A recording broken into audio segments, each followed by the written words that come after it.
कबायली इस समय उरी में थे और वो लोग तेज़ी से श्रीनगर पहुंच रहे थे। कबायलियों ने ना सिर्फ आधा कश्मीर रीजन हासिल कर लिया था, बल्कि पूरा गिलगिट और बाल्टिस्तान ने राजा के खिलाफ विद्रोह कर दिया था और वहाँ के सैनिक भी हरी सिंह का साथ छोड़ चुके थे। हरी सिंह चाह रहे थे कि वो पर्सनली अपनी सेना के साथ कबायलियों से भिड़ेंगे ताकि वो अपनी सेना का हौसला बढ़ा सके। लेकिन उनके सेनापति ब्रिगेडियर राजेंद्र सिंह ने उनको एडवाइस किया कि अगर वो कबायलियों के हाथ लग गए तो वो लोग राजा को पाकिस्तान में शामिल होने के लिए मजबूर कर देंगे। हरी सिंह ने राजेंद्र सिंह की बात मानी और महल में ही रुक गए। राजेंद्र सिंह सिर्फ अपने 150 से 200 सैनिकों के साथ उरी पहुंचे। उनको मालूम था कि इतनी कम फोर्स के साथ वो ज़्यादा देर तक श्रीनगर को डिफेंड नहीं कर पाएंगे। इसीलिए उन्होंने उरी और बारामूला के बीच एक इम्पॉर्टेंट ब्रिज को डायनामाइट से उड़ा दिया। ये राजेंद्र सिंह का भारत के लिए सबसे बड़ा योगदान होने वाला था, क्योंकि इसी वजह से कबायली सेना के मेजर हिस्से को 2 दिन लग गए उरी से आगे बढ़ने में। राजेंद्र सिंह की छोटी सी टुकड़ी ने 3 दिन तक कबायलियों को रोकने की कोशिश करती रही, लेकिन कुछ कबायलियों ने राजेंद्र सिंह पर हमला कर दिया, जिससे वो शहीद हो गए। इस समय कश्मीर अपना सेनापति खो चुका था। हरी सिंह के सेना का बड़ा हिस्सा कबायलियों के साथ शामिल हो गया था। हिंदू, सिख, ईसाई जिन भी लोगों को नमाज नहीं आती थी, उनको बेरहम तरीक़ों से मारा जा रहा था। सोर्सेस कहते हैं कि कई हिंदू सिख लड़कियों को ट्रकों में बंदी बनाकर पाकिस्तान ले जाया गया। वहाँ उनके साथ क्या हुआ, हम बस गैस ही कर सकते हैं।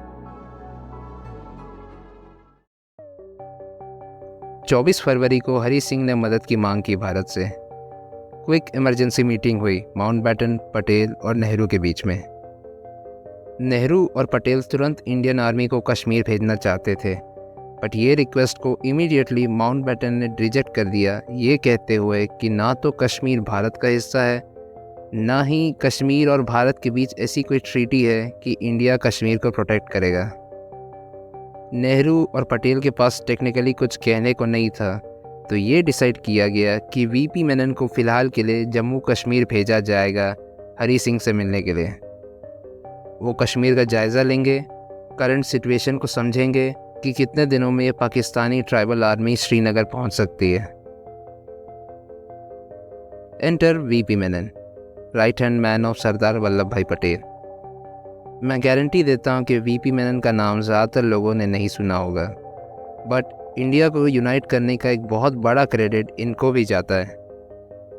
मल्टीपल डिग्रीज रखने के साथ साथ वो मिनिस्ट्री ऑफ स्टेट के सेक्रेटरी भी थे। इनका काम पूरे भारत में घूम के राजाओं को मनाने का था, जो कि भारत में शामिल होने के लिए राज़ी नहीं थे। पटेल उनकी पर्सनैलिटी से इम्प्रेस हो गए थे, इसलिए उन्होंने मेनन को अपना डेप्यूटी बनाया था। 25 फरवरी को मेनन एक ब्रिटिश चार्टर्ड प्लेन में दिल्ली से श्रीनगर पहुंचे। जैसे ही वो लैंड किए, उनको लगा जैसे वो किसी कब्रिस्तान में पहुंच गए। इंडिया का एक टॉप ऑफिशियल कश्मीर के इतने बुरे वक्त में आया था, लेकिन वहाँ ना कोई लोग थे, ना ही कोई कश्मीर गवर्नमेंट का ऑफिसर। एयरपोर्ट से निकलकर सबसे पहले वो मेहरचंद महाजन से मिले। मेहरचंद महाजन कश्मीर के उस समय के प्रधानमंत्री थे और फ्यूचर में वो भारतीय सुप्रीम कोर्ट के तीसरे चीफ जस्टिस भी बने। मेनन बहुत गुस्सा हुए महाजन के ऊपर। इतने दिनों से इकोनॉमिक ब्लॉकेड और इंसर्जेंसी हो रही थी, तभी उनको समझ जाना चाहिए था कि पाकिस्तान के इंटेंशंस कश्मीर को लेकर ठीक नहीं है। अब समय इतना निकल चुका था कि शायद ही इंडियन आर्मी अब टाइम पे पहुंच पाए। दोनों फिर हरी सिंह के महल पहुंचे। मेनन ने सीधा पूछा कि कितने दिनों तक राजा की सेना कबायलियों को रोक सकती है। हरी सिंह ने बोला 2 दिन। मेनन ने इस बात को नोट किया। जाते जाते मेनन ने यह सजेस्ट किया कि वो अपने परिवार और सारे कीमती सामान के साथ श्रीनगर से निकल जाएं। उसी रात हरी सिंह जम्मू के लिए निकल गए। मेनन महाराजा के गेस्ट हाउस पहुंचे, जहां के सारे स्टाफ मेंबर्स पहले ही भाग चुके थे। इस समय सारे हिंदूज और सिख श्रीनगर से भाग रहे थे, जो भी कत्लेआम मुजफ्फराबाद से उरी तक हुआ था। महुरा पावर स्टेशन भी ध्वस्त कर दिया गया था, इसलिए श्रीनगर में बिजली भी नहीं थी। वो ठंडी रात मेनन ने होटल के रूम में बिना हीटर के बिताई। एटलीस्ट मेनन ये तो एक्सपेक्ट कर रहे थे कि उनको कुछ घंटों की नींद मिलेगी, पर फिर मेहरचंद महाजन ने मेनन को सुबह के 4 बजे फ़ोन किया। महाजन ने यह कहा कि अफवाहें हैं कि कबायली सेना श्रीनगर तक पहुंच गई है। सिचुएशन ऐसी बन गई थी कि मेनन, उनके साथी मेहरचंद महाजन और उनके प्लेन के क्रू को श्रीनगर से भागना पड़ेगा। याद है मैंने बताया था कि वीपी मेनन ने एडवाइस किया था कि हरी सिंह को सेफ्टी के लिए जम्मू जाना चाहिए। महाराज अपनी सारी कार और जीप लेकर जम्मू चले गए थे। मतलब मेनन और उनके साथियों के लिए महाराजा के गेस्ट हाउस में एक भी कार नहीं थी। कैसे भी करके उनको एक खटारा जीप मिली। 8 लोग जैसे तैसे उस छोटी सी जीप में बैठकर एयरपोर्ट पहुंचे। वहाँ भी एक और दिक्कत थी। अभी सुबह होने में बहुत समय था और पायलट को रात में एयरक्राफ्ट टेक ऑफ करने का अनुभव भी नहीं था, इसलिए इंतज़ार करने के अलावा मेनन के पास कोई ऑप्शन नहीं था। जैसे ही सूरज की पहली किरण निकली, मेनन ने श्रीनगर से टेक ऑफ किया। ऑल्दो ये सच नहीं है, आज़ाद कश्मीर फ़ौज अभी तक श्रीनगर नहीं पहुंची थी, बट सभी जानते हैं कि अगर इतना बड़ा क्योस हो तो अफरा तफरी में गलत इनपुट मिलना आम बात है। कबायली 2 दिन के बाद 25 की शाम को बारामूला पहुंचे। अगला दिन बारामूला के इतिहास का सबसे काला दिन होने वाला था। कबायलियों ने हिंदू, मुस्लिम, क्रिश्चियन किसी को नहीं छोड़ा। उन्होंने हिंदू औरतों और क्रिश्चियन नन्स के साथ बलात्कार तो किया ही, मुस्लिम औरतों के साथ भी किया। बूढ़े, बच्चों, किसी को नहीं छोड़ा गया। सारे मंदिरों और चर्चों को भी लूटा गया। इतना बड़ा मैसेकर था कि अगले 48 घंटे में 11,000 लोग मारे गए और बारामूला की पॉपुलेशन 1/4 हो गई थी। बारामूला पूरी तरह शमशान बन गया था।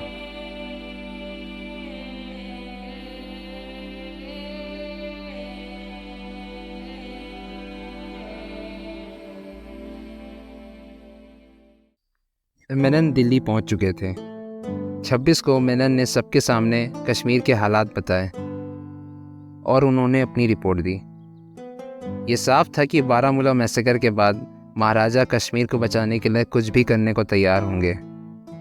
माउंटबेटन ने कहा कि अब राजा कश्मीर को बचाने के लिए कुछ भी कर सकते हैं तो उनको इंस्ट्रूमेंट ऑफ एक्सेशन में साइन कर देना चाहिए, जिससे फॉर्मली कश्मीर इंडिया का हिस्सा बन जाएगा और लीगली इंडिया अपनी आर्मी भेज सकती थी श्रीनगर में। सभी ने इसके लिए हामी भर दी।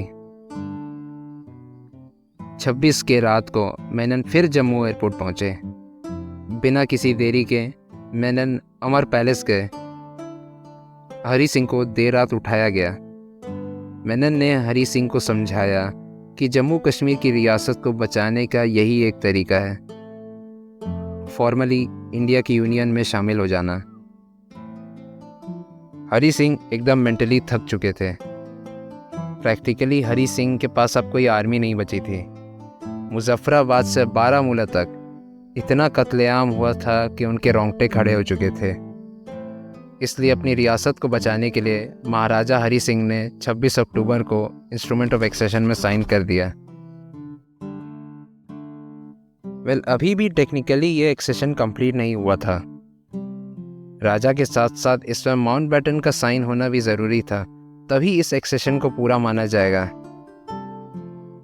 बिना किसी देरी के मेनन फिर वापस दिल्ली आए और 27 को माउंटबेटन ने अपने दस्तखत कर दिए और कश्मीर ऑफिशियली भारत का हिस्सा बन गया।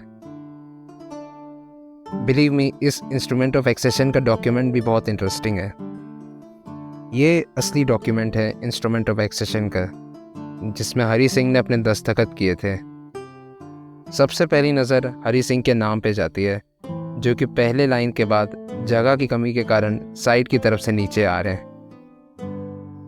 दूसरी तरफ देखा जाए तो दोनों डेट्स में अगस्त महीने को काट के इसमें अक्टूबर लिखा गया है। इसका मतलब ये वही डॉक्यूमेंट है जो अगस्त में ऑलरेडी प्रिंट हो चुका था इंडिपेंडेंस से पहले। और महाराजा हरी सिंह को भी यही डॉक्यूमेंट मिला था बिना किसी एक्सेप्शन के। बाय द वे, भारत के हर रियासत के राजा ने इसी एग्जैक्ट डॉक्यूमेंट में साइन किया था, जो कि ऑफिशियली कंफर्म करता था कि वो रियासत भारत में शामिल हो चुकी है। तो कुल मिला के वीपी मेनन पहले दिल्ली से श्रीनगर गए कश्मीर का जायज़ा लेने के लिए, श्रीनगर से दिल्ली आए कश्मीर के हालात बताने के लिए, और इंस्ट्रूमेंट ऑफ एक्सेशन का पेपर लेके फिर जम्मू गए हरी सिंह के दस्तखत लेने के लिए, और फिर वापस आए जम्मू से दिल्ली माउंटबेटन के दस्तखत लेने के लिए। इसीलिए मेनन मेरे फेवरेट कैरेक्टर हैं इस पूरी कश्मीर एक्सेशन की स्टोरी में। जो मैच्योरिटी, कामनेस उन्होंने इतने केओस में दिखाई, वो काबिले तारीफ है। ये एक पॉपुलर ओपिनियन है कि 26 की रात को हरी सिंह ने अपने एडीसी दीवान सिंह को बुलाया और अपनी रिवॉल्वर दी। महाराजा ने दीवान सिंह से कहा, अगर भारतीय एयरफोर्स के जहाज़ सुबह श्रीनगर में नहीं दिखे तो मुझे गोली मार देना।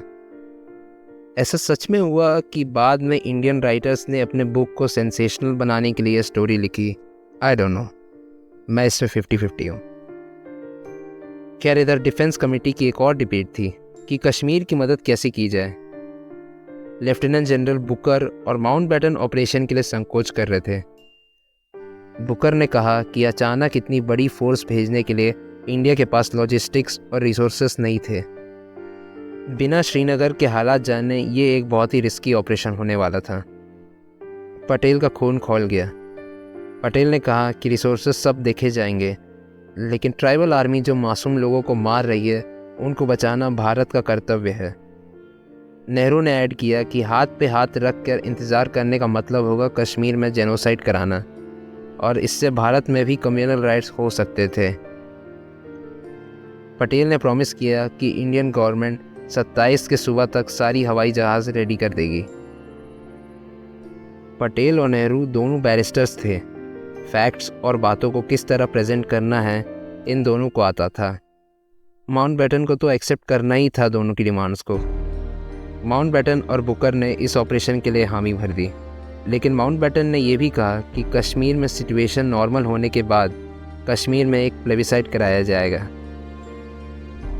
पटेल और नेहरू किसी ने इसका विरोध नहीं किया, लेकिन कश्मीर के हालात कभी स्थिर ही नहीं हुए, इसलिए प्लेबिसाइड आज तक नहीं हुआ। रातों रात 3 एयरफोर्स के जहाज़ और कुछ सिविल एविएशन फ़्लाइट्स को मॉडिफाई करके लेजेंडरी 1st सिख रेजिमेंट को दिल्ली के पालम और सफदरजंग एयरपोर्ट से एयरलिफ्ट कराया गया। लेफ्टिनेंट कर्नल दीवान रंजीत राय की लीडरशिप में 27 की सुबह को इंडियन आर्मी श्रीनगर पहुंची और एयरपोर्ट को अपने कंट्रोल में कर लिया। कबायली इंडियन आर्मी की दूर दूर तक बराबरी नहीं कर सकते थे। भारतीय सैनिकों ने जल्दी से सिचुएशन न्यूट्रलाइज किया। नेशनल कॉन्फ्रेंस पार्टी के सपोर्टर्स, जो कि शेख अब्दुल्ला की ही पार्टी थी, उन्होंने काफ़ी मदद की इंडियन आर्मी की। फ़िलहाल तो श्रीनगर सेफ था, लेकिन कश्मीर का 1/3 हिस्सा पाकिस्तान के पास था, और इंडिया और पाकिस्तान का ये युद्ध 1 साल और चलेगा, और अगले साल एक ऐसा टर्निंग पॉइंट आएगा जिसका इफेक्ट आज तक पूरे इंडियन सबकॉन्टिनेंट के जियोपॉलिटिक्स में पड़ता है। Thank you very much. अगर आप इतने अंत तक बने रहे, कमेंट करिए आपको ये स्टोरी कैसी लगी। लाइक, शेयर और सब्सक्राइब करिए हमें सपोर्ट करने के लिए। Thanks for watching. जय हिंद।